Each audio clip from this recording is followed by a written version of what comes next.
Assalamualaikum warahmatullahi wabarakatuh. Jadi kali ini saya akan membacakan pidato tentang segala galakna macan, tarang akan anaknya sorangan. Perkenalkan, nama saya Ivan Maulana Ramdhani.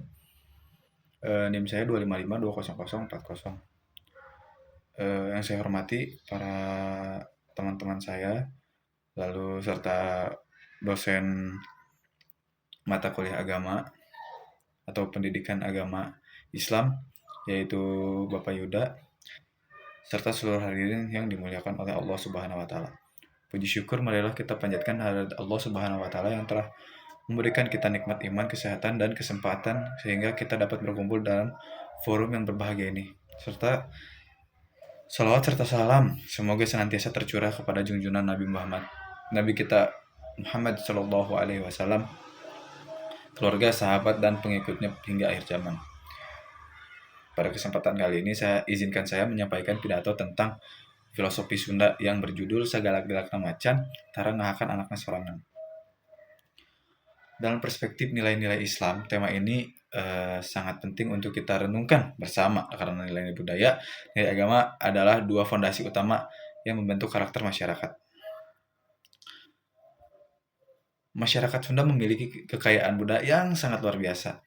Ungkapan pepatah, dan filosofi yang diwariskan leluhur bukan sekedar rangkaian kata, melainkan pedoman hidupan. Salah satu filosofi yang mendalam maknanya adalah Sagalak-galakna macan, tara ngahakan anak sorangan. Yang dimana ungkapan ini menggambarkan bahwa meskipun seekor macan dikenal sebagai hewan buas, namun ketika berurusan dengan anaknya, ia memiliki naluri yang luar biasa lembut. Ia tidak pernah menyakiti atau memangsa anaknya sendiri. Filosofi ini menjadi simbol tentang tanggung jawab, kasih sayang, dan batas moral yang seharusnya dimiliki semua manusia. Seekor hewan buas saja memiliki naluri untuk melindungi keturunannya. Maka manusia yang diberi akal, hati, dan nilai agama harus jauh lebih mulia dalam menjaga keluarga, masyarakat, dan orang-orang yang berada dalam tanggung jawabnya. Untuk memahami kedalaman nilai ini, mari kita uraikan beberapa dimensi maknanya. Yang pertama ada dari dimensi keluarga. Dalam konteks keluarga, pepatah ini mengajarkan bahwa orang tua memiliki kewajiban moral untuk menjaga, membimbing, dan melindungi anaknya.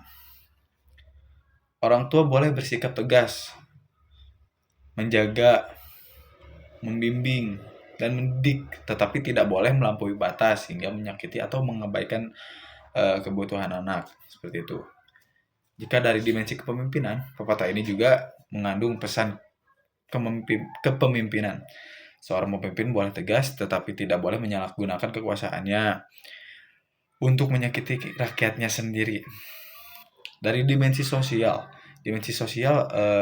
pepatah ini mengingatkan bahwa seorang anggota masyarakat tidak boleh merusak lingkungan sosialnya. Ia tidak boleh menjadi sumber kerusakan, fitnah, atau permusuhan. Dimensi moral dan etika. Pepatah ini mengandung pesan bahwa kekuatan harus digunakan secara tanggung jawab, ketegasan tidak boleh berubah menjadi kekerasan, keberanian tidak boleh berubah menjadi sewenang-wenangan. Integrasi nilai Sunda dan nilai Islam. Islam memberikan kerangka moral yang sangat lengkap dalam aspek keluarga, kepemimpinan, dan kehidupan sosial. Ada banyak ayat Al-Quran dan hadis relevan tentang filosofi Sunda ini. Di dalam Quran surat At-Tahrim ayat 6, ayat ini menunjukkan bahwa keluarga adalah amanah besar. Orang tua bertanggung jawab terhadap pendidikan moral dan spiritual anak-anaknya. Mereka harus melindungi, mengarahkan, dan membimbing, bukan melukai atau mengabaikan. Lalu Nabi Shallallahu Alaihi Wasallam juga bersabda, khairukum lahlihi wa ana khairukum la ahli. Yang artinya sebaik-baiknya kalian adalah yang paling baik terhadap keluarganya, dan aku adalah yang paling baik terhadap keluargaku. Jika seekor macan saja memiliki naluri melindungi anaknya, manusia yang beriman harusnya jauh lebih luhur dalam menjaga keluarganya. Lalu ada kepemimpinan dalam Islam. Seorang pemimpin yang baik bukanlah yang menakutkan, tetapi yang memberikan rasa aman Ia tegas tetapi juga adil, kuat tetapi penuh dengan kasih sayang. Juga ada solidaritas sosial.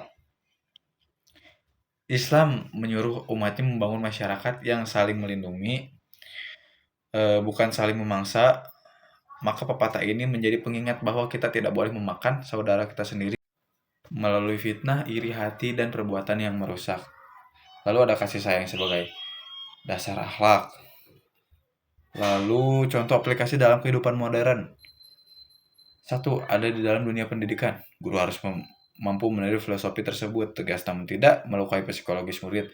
Lalu dalam keluarga ada orang tua seringkali harus membuat aturan, tetapi aturan tersebut harus dibingkai cinta. Perilaku kasar, merendahkan atau mengabaikan bertentangan dengan nilai budaya maupun nilai Islam. Dalam pemerintahan, pemimpin harus melindungi rakyatnya dari kesulitan, bukan malah menyebabkan penderitaan. 4. Dalam media sosial, pepatah ini menjadi sangat relevan di era digital sekarang ini. Jangan kita menjelekan komunitas kita sendiri, memfitnah kelompok kita sendiri, atau menebar kebencian yang merusak persaudaraan. Lalu ada dalam dunia kerja, atasan boleh tegas, tetapi ia tidak boleh memperlakukan bawahannya secara tidak manusiawi. Perusahaan yang baik adalah memperhatikan kesejahteraan karyawannya. Lalu nilai akhlak diturunkan dari pepatah Sunda ini dan nilai Islam ini, kita mendapatkan beberapa pelajaran penting, yaitu menjaga amanah adalah kehormatan, pemimpin sejati melindungi bukan menindas, keluarga adalah pondasi peradaban, kasih sayang adalah inti dari moralitas, budaya lokal dan Islam saling menguatkan, masyarakat yang kuat adalah yang saling melindungi, bukan yang melukai. Ketegasan tanpa kasih sayang adalah kezaliman. Hadirin yang berbahagia, filosofi Sunda, segala galak macan, tarangahakan anak sorangan memberikan pesan moral yang sangat dalam. Ini sejalan dengan nilai-nilai luhur Islam yang memerintahkan kasih sayang, keadilan, dan tanggung jawab. Dengan memadukan kearifan lokal dan nilai Islam, kita dapat membangun keluarga yang harmonis, masyarakat yang rukun, dan kepemimpinan yang amanah. Hadirin yang dimuliakan oleh Allah Subhanahu wa Ta'ala, ketika kita membahas filosofi Sunda ini secara lebih mendalam, kita akan menemukan bahwa nilai-nilai yang terkandung di dalamnya bukan semata-mata berbicara tentang hubungan antara orang tua dan anak, atau antara yang kuat dan yang lemah. Filosofi ini sejatinya membentuk suatu kerangka etika sosial yang mencakup seluruh aspek kehidupan dalam tatanan masyarakat Sunda.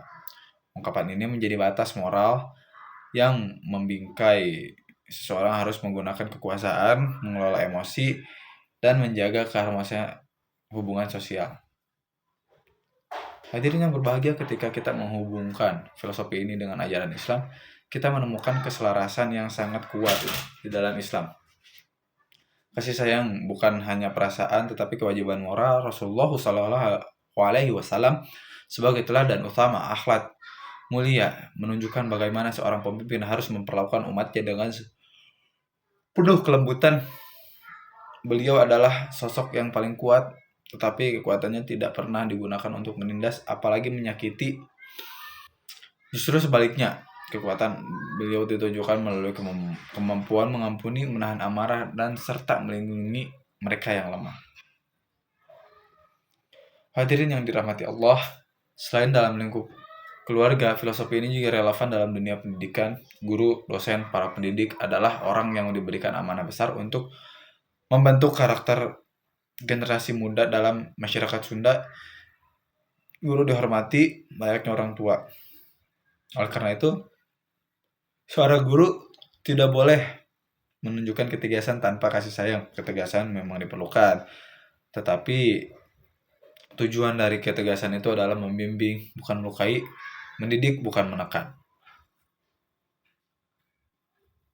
Hadirin yang saya hormati, lebih jauh lagi, filosofi ini juga dapat diterapkan dalam ranah sosial dan budaya. Di tengah dinamika kehidupan modern, banyak tantangan yang dapat melemahkan ikatan sosial, seperti individualisme, tuntutan ekonomi, serta perubahan nilai yang sangat cepat.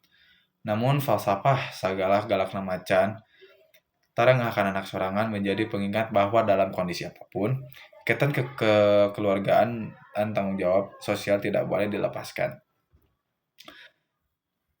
Hadirin sekalian, dalam kehidupan berbangsa dan bernegara, filosofi ini juga memiliki relevansi yang kuat. Para pemimpin, baik di tingkat desa, kecamatan, kota, hingga negara, memiliki tanggung jawab moral yang besar untuk menjaga kesejahteraan rakyatnya.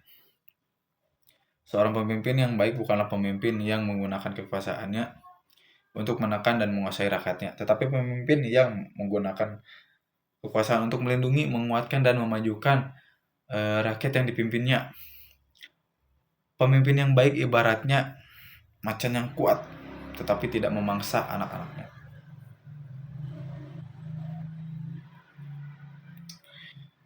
Hadirin sekalian, sebagai penutup, marilah kita mengambil pelajaran bahwa kekuatan sejati bukan terletak pada kemampuan menekan atau melukai, tetapi pada kemampuan melindungi, mengayomi, serta menjaga amanah dengan penuh tanggung jawab, baik dalam keluarga, pendidikan, masyarakat, maupun kepemimpinan.